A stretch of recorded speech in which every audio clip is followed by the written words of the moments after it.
하나님의 말씀 요한복음 10장 7절부터 16절 말씀입니다.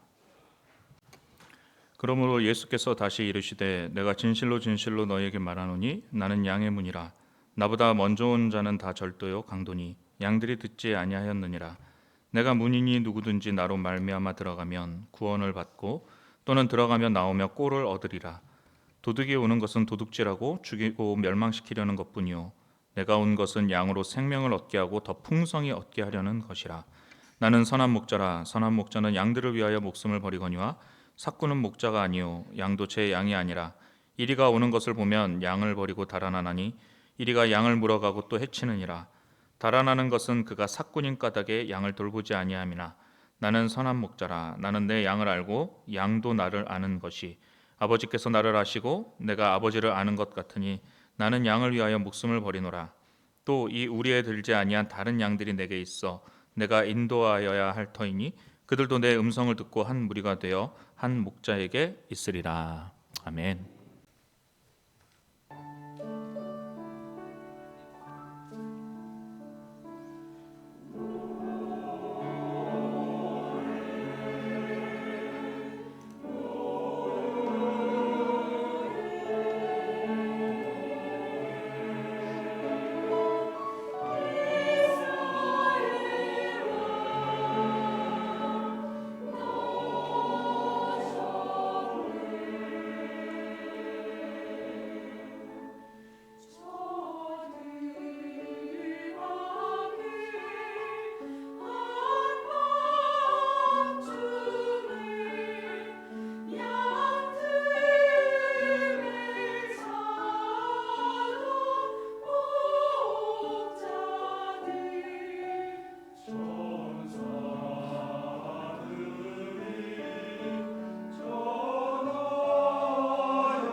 선한 목자와 그 양들에 대해서 말씀을 나누겠습니다.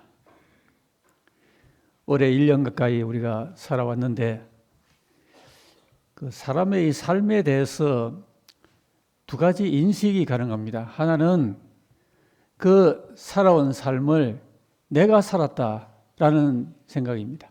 또 하나는 그거 아니다. 내가 산 게 아니고 나는 인도받아 왔다. 그런 두 가지의 삶의 인식이 있습니다. 인도를 받아야 되는 존재라면 바로 양이 됩니다. 인도하시는 분은 그 양을 이끄는 목자이십니다. 성경에서 하나님을 목자라고 표현하는 구절이 참 많이 있습니다. 카운트를 해 본 결과 신구약에 100번 정도 목자라는 단어가 나옵니다. 구약에 한 80번, 신약에 한 20번 정도가 주님을 목자라고 표현을 하고 있습니다. 그만큼 우리 신앙의 세계는 목자를 중심으로 이루어지는 그런 차원이고 그런 세계라고 하는 말이죠. 구원하시고 인도하시는 하나님을 우리는 목자라는 그런 그 개념의 이해로 바라봅니다. 그리고 그분의 인도와 그 구원을 받는 양인 우리는 우리 자신을 또한 양으로 이해를 하는 겁니다. 이렇게 하나님을 이해하고 이렇게 우리를 이해하는 것이 복음 진리의 요약입니다. 우리가 오늘 이 말씀 가운데서 우리와 또 하나님을 더 아는 그런 깨달음이 있기를 바라는 것입니다. 먼저 우리가 오늘 말씀 가운데 분명히 이해를 하게 되는 점은 이 목자의 유일성이라고 하는 것입니다. 오늘 목자는 단순한 목자가 아니고 선한 목자라 그랬죠. 여기 선한이라고 하는 말은 그냥 착한 분이다 그런 뜻이 아니고요. 일반적인 형용사가 아니라 절대성이 부여된 그 유일성을 포함하고 있는 말입니다. 그분의 첫째 특징이 바로 이같이 유일하고 독특하시다라는 점입니다. 그런 의미에서 이 선함이란 상대적 의미가 아니고 절대적 의미를 갖고 있는 그런 단어로 쓰여지고 있습니다. 복음서에 어떤 사람이 주님께 호칭을 이렇게 했어요. 선한 선생님이요. 그렇게 불렀더니 주님이 그 말에 하신 말씀이 네가 어찌하여 나를 선하다고 일컫느냐?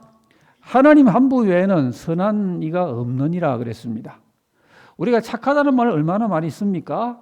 이 사람도 착하고 저 사람도 착하고 선량하고 이런 말을 쓰지만 우리 인간은 다 상대적 의미로 그 착하다는 말을 쓰지만 주님은 선함을 절대적 의미로 가르치셨습니다. 하나님 한 분 외에는 선한 이가 없다는 겁니다.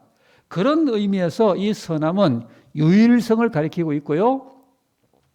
선한 목자라고 하는 말도 마찬가지로 이 유일 독특성을 갖고 있는 절대적인 존재임을 말을 해주고 있습니다. 7절 말씀에도 주님은 자기를 가리켜서 나는 양의 문이라 그러셨습니다. 언어 거문이라 문이 많잖아요. 이 문, 저 문 다 문들이 있는데 나는 그 문들 가운데 하나에 출입할 문이다. 그렇다면 우리가 예수님을 꼭 믿을 필요가 없는 거죠. 그러나 우리가 이 말씀의 표현은 그런 것이 아니고 나는 그 바로 양의 그 문이다. 정관사가 붙어 있는 the door라고. 그래서 이 유일한 문이라는 뜻으로 주님이 표현을 하신 거예요. 오늘 그래서 우리가 이 주님을 단지 여러 믿을 분 가운데 한 분이 아니라 온 만유 가운데 유일하신 분, 이분 아니면은 우리가 다른 믿을 일을 발견할 수 없는 그런 존재로 우리가 예수님을 인식하는 겁니다. 여러분, 오늘날 많은 이 상대주의의 그런 흐름이 우리 교계에도 스며들고 있습니다. 예수님의 유일성을 희석하는 이런 경향은 참 배격돼야 됩니다.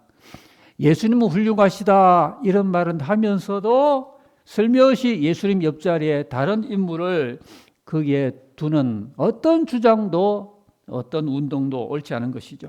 넌 나를 누구라고 그러니? 우리가 아는 유명한 말씀이죠. 주님은 그리스도시요 살아계신 하나님의 아들이십니다. 이 말씀도 같은 겁니다.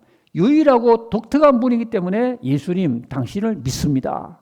그리스도란 말도 그런 절대적 이름이고 살아계신 하나님의 아들도 독생자 유일하신 절대적인 구주이라고 믿습니다 했더니 주님이 내가 복이 있다. 이를 내게 알게 한 이는 사람이 아니고 하나님 아버지시다 그러셨죠. 여러분 오늘 8절 말씀도 우리가 읽었을 때에 나보다 먼저 온 자는 다 절도요 강도니 양들이 듣지 아니했다 그런 말씀하십니다. 먼저 있던 인물들의 가치를 다 부정하시는 건 아니고요. 단 누구든지 양의 문이라고 가장하는 자가 있다면 그는 불순한 절도이며 강도라 그런 말씀이에요. 오늘 여러분 우리가 이 상대주의가 만연한 때에 왜 내가 예수님을 믿어야 되는지 다른 길은 없고 왜 예수님이 유일한 길이요 진리요 생명인지 내 모든 사활을 거기다 걸고 내 금세와 내세의 영원한 운명을 바로 이 이름에만 걸어야 하는지에 대하여 날마다 견고하게 확신하면서 그렇게 우리 주님을 고백하여 나가야 되겠습니다. 히브리서 기자는 말하기를 이러한 대제사장은 우리에게 합당하니 거룩하고 악이 없고 더러움이 없고 죄인에게서 떠나 계시고 하늘보다 높이 되신 분이라 그랬습니다. 이런 주님은 이런 합당한 우리의 목자는 만유 가운데 영원한 영원전부터 영원까지 딱 한 분 목자이신 우리 주 예수님 뿐임을 여러분 견고하게 날마다 뜨겁게 신앙 고백하시면서 잘 선포하며 잘 나누며 이를 잘 적용하며 믿음 생활의 견고함을 이루어 나가시기를 바라겠습니다. 목자인 주님의 유일성에 이어서 이제 그분과의 관계에 대하여 또한 중요한 말씀을 하시는데 그것은 생명을 주는 관계라고 하는 겁니다. 여러분 양과 목자는 관계가 있습니다. 여러분도 이 세상에 사시면서 관계가 많으시죠? 직장에 가도 직장의 직장원들과 관계가 있고요. 이웃 주민들과도 관계가 있고요. 교회 오시면은 교회 성도들과 관계가 있습니다. 사람은 혼자 살지 못하고 다 관계 가운데 살아가죠.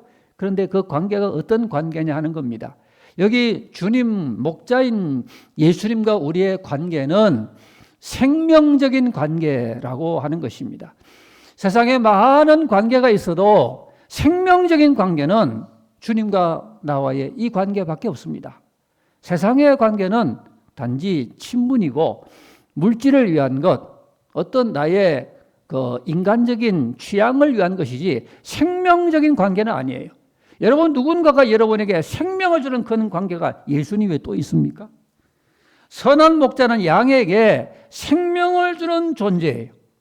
그렇기 때문에 이 양이 만약에 타인을 목자로 잘못 알아보거나 그 음성을 잘못 알아듣게 되면은 그때는 양의 생존이 위협을 받는 치명적인 실수가 되는 겁니다.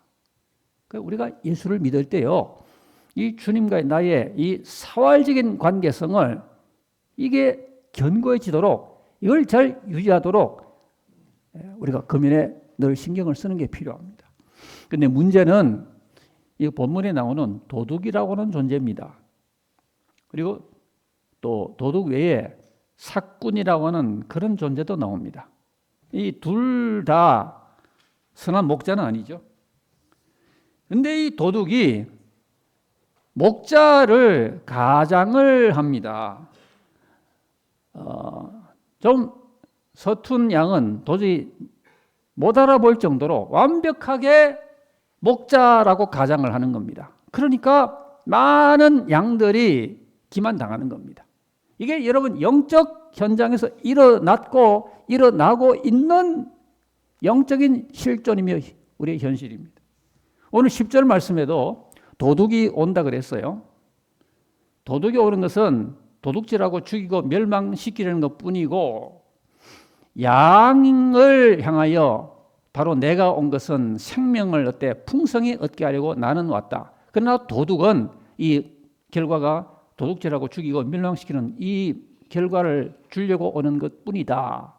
여러분 도둑이 들어와서 좋은 일이 있나요? 도둑은 늘 안 좋은 결과를 낳잖아요. 이 도둑은 영과 물질계 어디에도 있어요. 근데 가장 안타까운 모습은 도둑이 가까이 오는데 양이 그것을 알아차리지 못하는 그런 상황입니다. 여러분, 이 도둑은 물질을 훔쳐가는 도둑만이 아니라 훨씬 더 가공할 점은 인생을 갈취하고 영혼을 갈취하는 도둑이에요.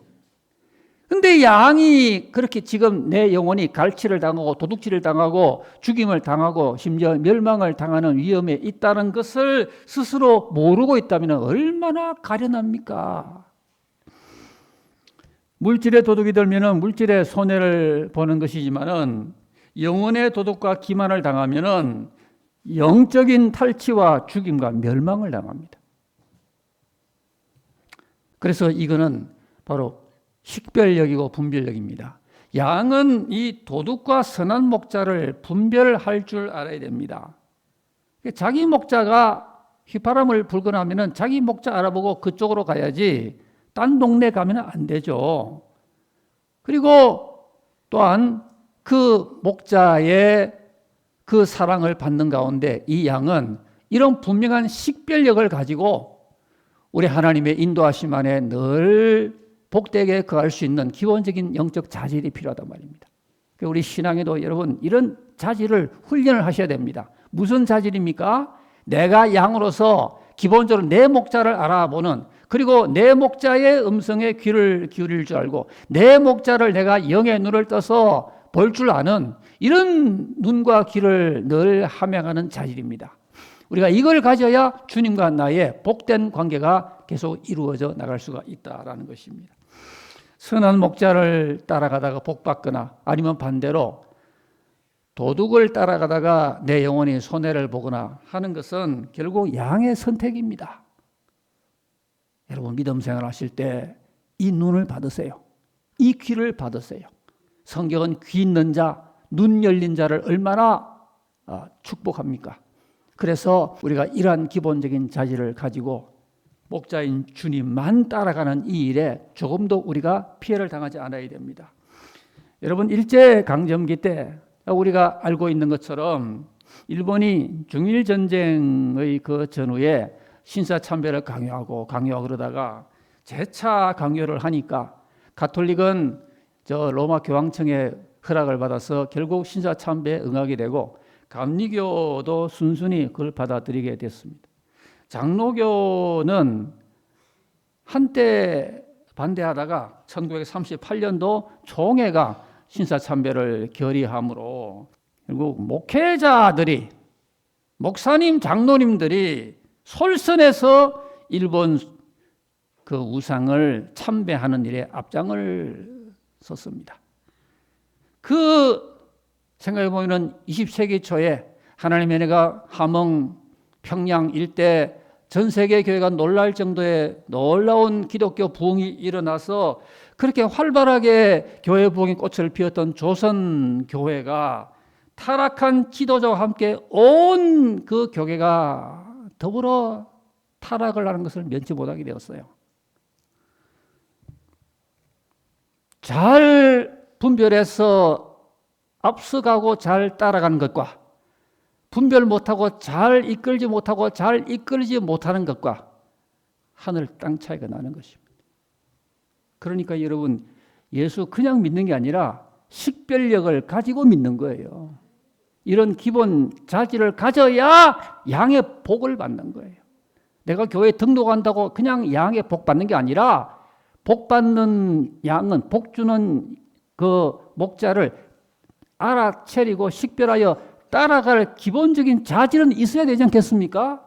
그래야 복 받는 곳으로 가다가 영혼이 잘 되고 범사가 잘 되고 건강하고 이런 복을 받게 되는 것이죠. 시점을 미래로 향하면은 역사의 환란기로 가서는 만약에 어떤 교회에서라도 짐승의 표는 상징이기 때문에 그 표는 받아도 되고 짐승의 우상에게 절해도 괜찮다라고 말하더라도 절대로 그 말을 신뢰하고 따라가지 말아야 됩니다.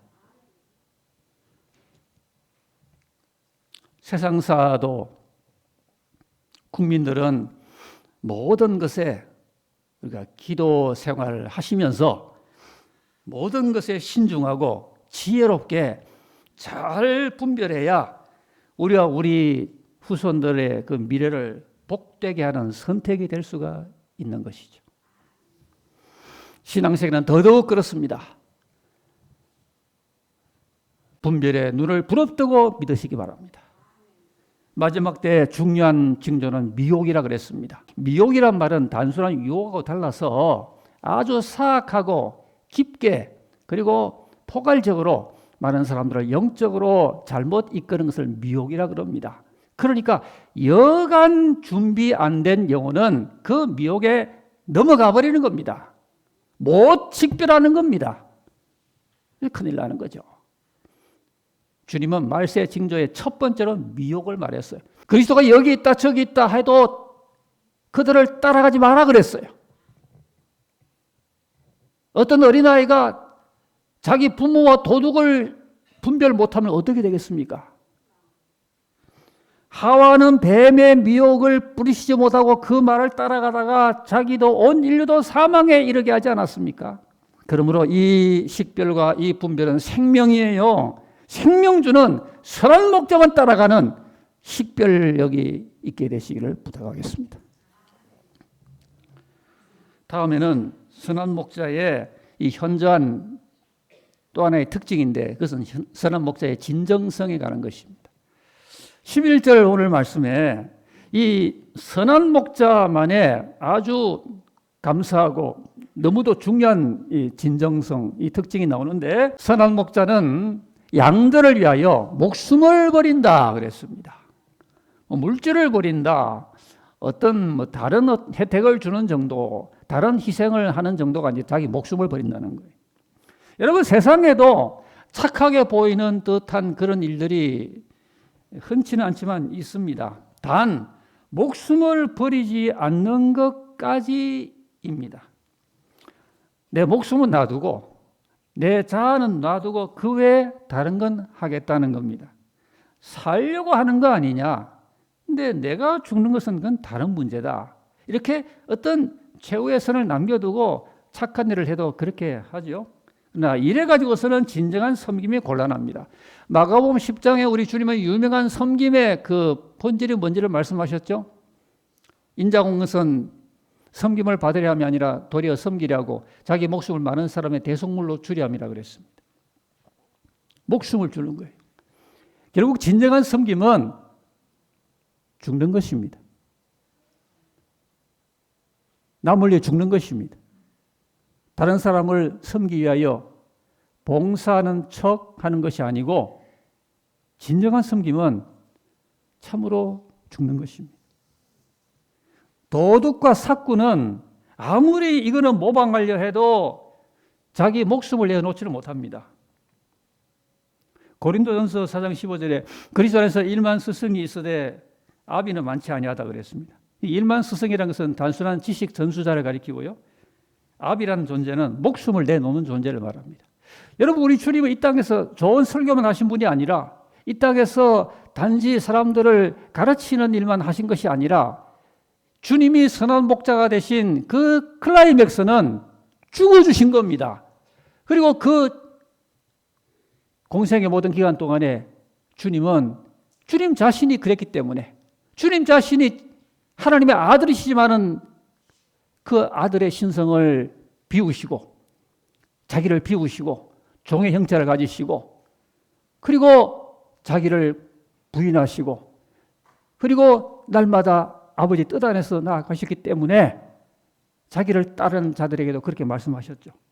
오늘 여러분 우리가 복음 진리 안에서 교회를 섬기고 하나님을 섬기고 뭐 심지어 우리 가정 안에서 식구들도 섬기고 교회를 섬기고 사회에서 우리 크리스찬으로서 이 함께 사는 우리 이웃한 주민들을 섬기고 이렇게 진정한 섬김이 가능하려면은 어느 정도 목숨 거는 용기가 필요합니다.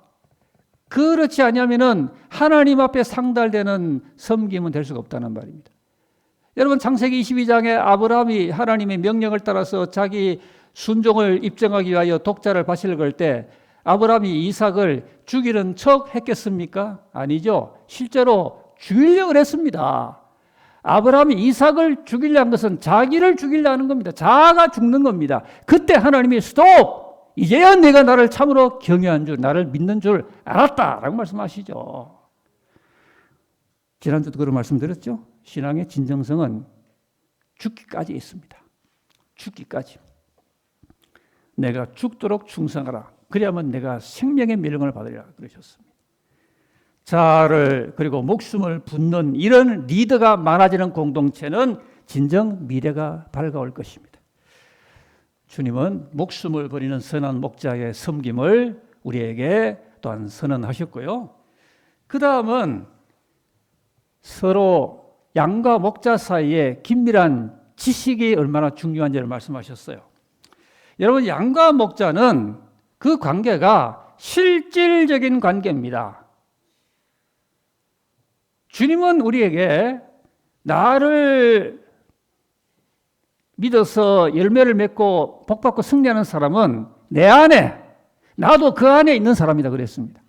얼마나 주님과 우리가 연합이 됐으면 우리가 어디 있어요? 예수 안에.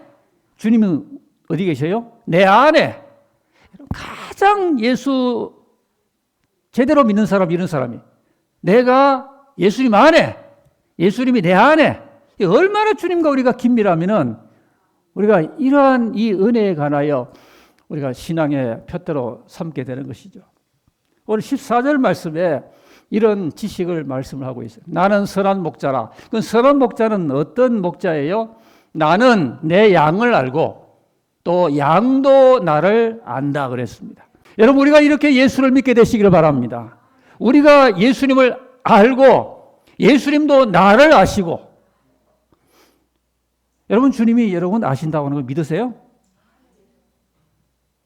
저는 그 사실을 확인할 때마다 세상은 얼마나 감격하는지 모릅니다.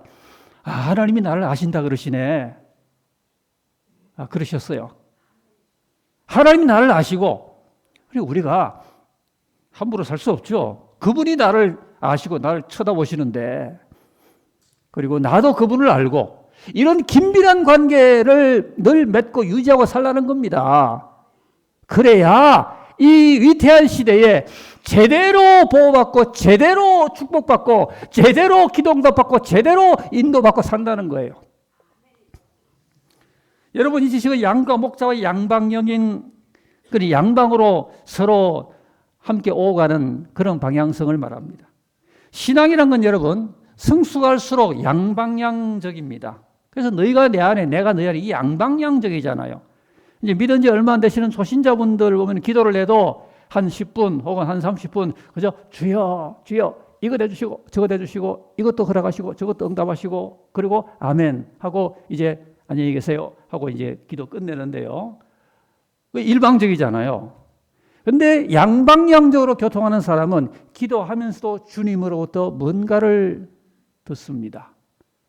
그리고 내 기도가 얼마나 상달되고 있는지 감을 좀 잡습니다. 내 기도가 어떻게 상달되고 있는지, 주님이 내 기도를 어떻게 여기시는지, 그리고 실제로 주님으로부터 성령으로 우리 마음에 전달되기도 하고요. 그래서 이게 모든 예배도 찬양도 찬양 부르고 끝이 아니라 찬양하며 우리 대원들이 그 찬양을 인하여 빙그레 웃으시며 미소 지으시며 찬양을 흡족에 기뻐 받으시는 예수님을 영의 눈으로 보게 된다면 그게 양방향적이란 말입니다. 예배도 오늘 추운 날씨에 내가 예배 왔다. 그저 내가 참 잘했다.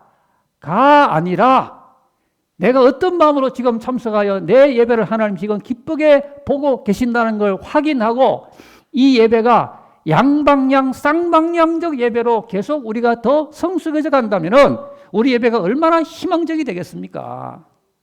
이 지식은 참 신비스러운 거예요.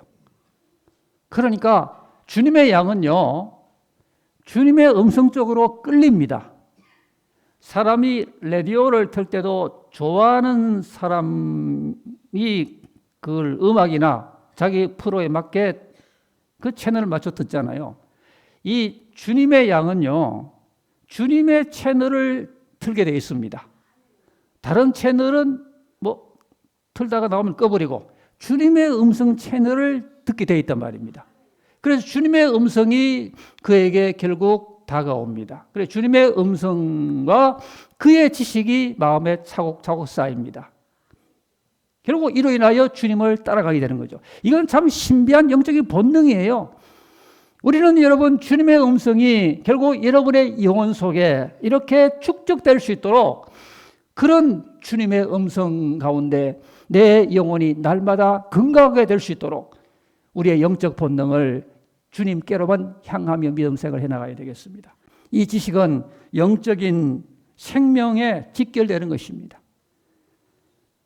주님이 마태복음에 이런 말씀하셨어요. 무리를 보시고 민망히 여기시니 이는 목자 없는 양같이 고생하며 유리함이라 그랬습니다. 목자 없는 양이라고 말했는데 이 목자 없는 양은 고생하며 유리한다. 유리한단 말은 떨어져 나간다는 뜻이에요. 그래서 양에게 목자가 없으니까 고생도 하고요. 생각해 보세요. 목자가 없으면 양이 얼마나 고생하겠어요. 여러분 신앙생활할 때 하나님의 영광을 위하여 복음을 위하여 고난받을지언정 이런 고생은 하지 마시길 바랍니다. 목자 없는 양은 첫째 고생하며 그다음에 떨어져 나간다 그렇게 말씀했어요. 목자가 없다는 말은 목자가 실제로 존재 안 한단 말이 아니에요. 목자는 계세요. 세상 사람들은 신이 어디 있느냐, 신이 있으면 나타나 보시라 그래. 이런 정말 아주 경솔하고 잘못된 말을 하는데요. 여러분, 우리 주님은 안 계시는 게 아니라 목자가 계신데 사람들이 목자를 영접하지 않는 거예요. 그리고 그 목자와의 소통이 끊어져 있는 거예요. 아무리 하나님의 아들이 우리에게 풍성한 생명을 주시려고 존재하셔도 그분과 내가 소통을 안 하는데 어떻게 내가 그분과 더불어 먹고 마시고 그분은 나와 더불어 먹고 마시겠습니까? 여러분 볼지어다 내 음성을 듣고 문을 열면 내가 인생에 들어가서 그러 더불어 먹고 그런 나로 더불어 먹으리라고 하신 요한계시록 3장 20절 말씀은 불신자에게 하는 전도 메시지가 아니에요. 라오디게아 교회는 예수 믿고 있는 교회 아닙니까? 교회임에도 불구하고 성도임에도 불구하고 주님을 문 밖에 두고 있기 때문에 그러지 말고 문을 열면 내가 들어가겠다는 거예요. 들어가면은 나와 소통이 되어서 그런 나라더불어 나는 그러더불어 먹는 이런 관계가 될 것이다 하는 주님의 애타는 간곡한 부탁이죠. 여러분 목자 없는 양은 가장 가련하고 가장 심각한 상태입니다. 오늘 양의 상황이 그렇습니다. 목자는 최고의 목자 예수님인데 오늘 양된 우리가 목자인 예수님에게 관심이 도대체 얼마나 있느냐는 겁니다. 주님과 대화하느냐는 겁니다. 형식적인 기도하는 척하는 거 말고 예배하는 척이 아니라 그분이 내 안에 내가 그분에게 있어서 그분의 음성이 막 들리는 그분의 그 말씀이 내 양심을 막 뒤흔드는 그리고 내 기도가 예수 이름으로 강력하게 상달되는 이런 주님과의 소통의 관계가 얼마나 유효한가라는 겁니다. 건강한 양은 목자와 긴밀한 소통하는 양입니다. 우리가 이런 훈련이 필요합니다. 여러분 예수는 그냥 믿는 게 아니고 말씀드렸지만은 양이 목자와 더불어 함께 가는 기본적인 양의 자질을 은혜 받으며 훈련할 필요가 있으신 겁니다.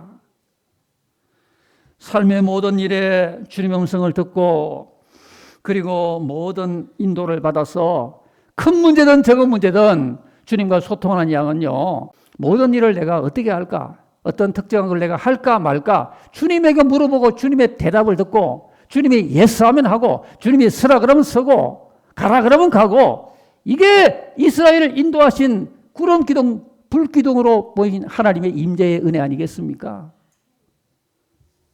고린도전서 1장에 너희를 불러 그 아들 예수 그리스도 우리 주와 함께 교제하게 하신 하나님은 미쁘시도다 그랬습니다.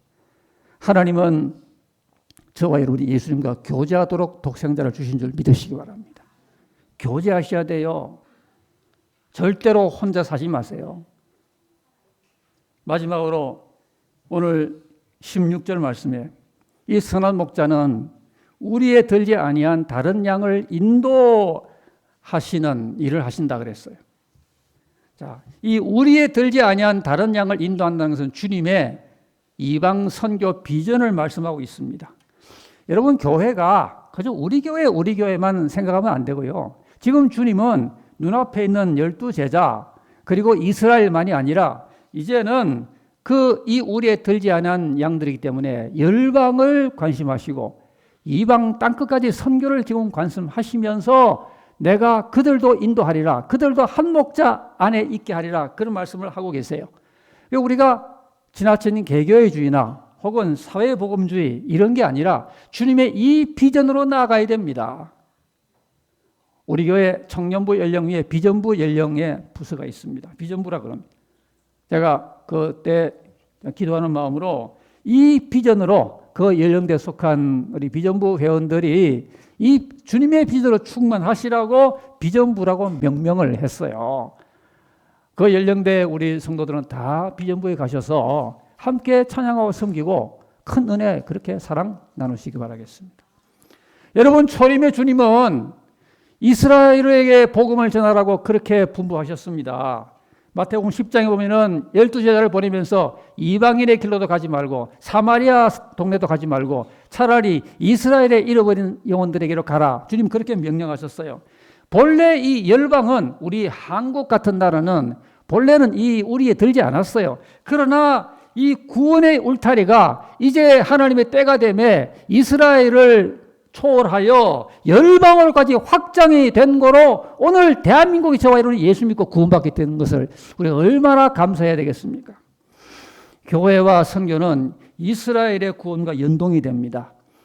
교회의 부흥과 선교는 이제 장차 말일에 이스라엘의 회심의 동기를 부여합니다. 그래서 그들이 우리가 예수 믿고 열방교회가 은혜 받고 복 받는 걸 보고 마음에 어떤 시기심이 생겨서 하나님 앞으로 돌아올 회심의 동기를 얻어서 그들 중에 남은 백성이 결국 이스라엘의 회복을 이루고 하나님의 경륜을 이룬다. 성경이 그렇게 말씀하고 있는 것입니다.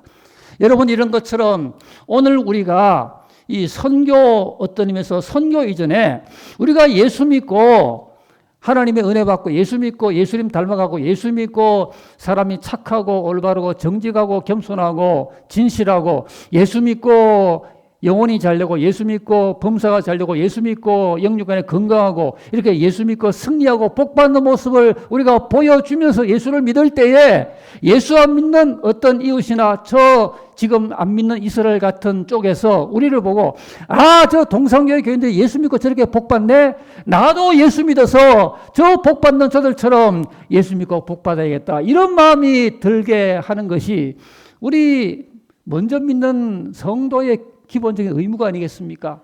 우리가 예수 잘 믿고 은혜 받고 복 받아서 우리가 양으로서 목자인 주님을 잘 따라가서 영육간에 승리함으로 우리를 쳐다보는 모든 사람이 우리가 믿는 예수를 그들도 믿어서 그들도 영혼 잘 되고 범사가 잘 되고 영육에 건강한 이런 은혜 가운데 사모하며 나오는 결과가 있게 되기를 예수 이름으로 기원합니다.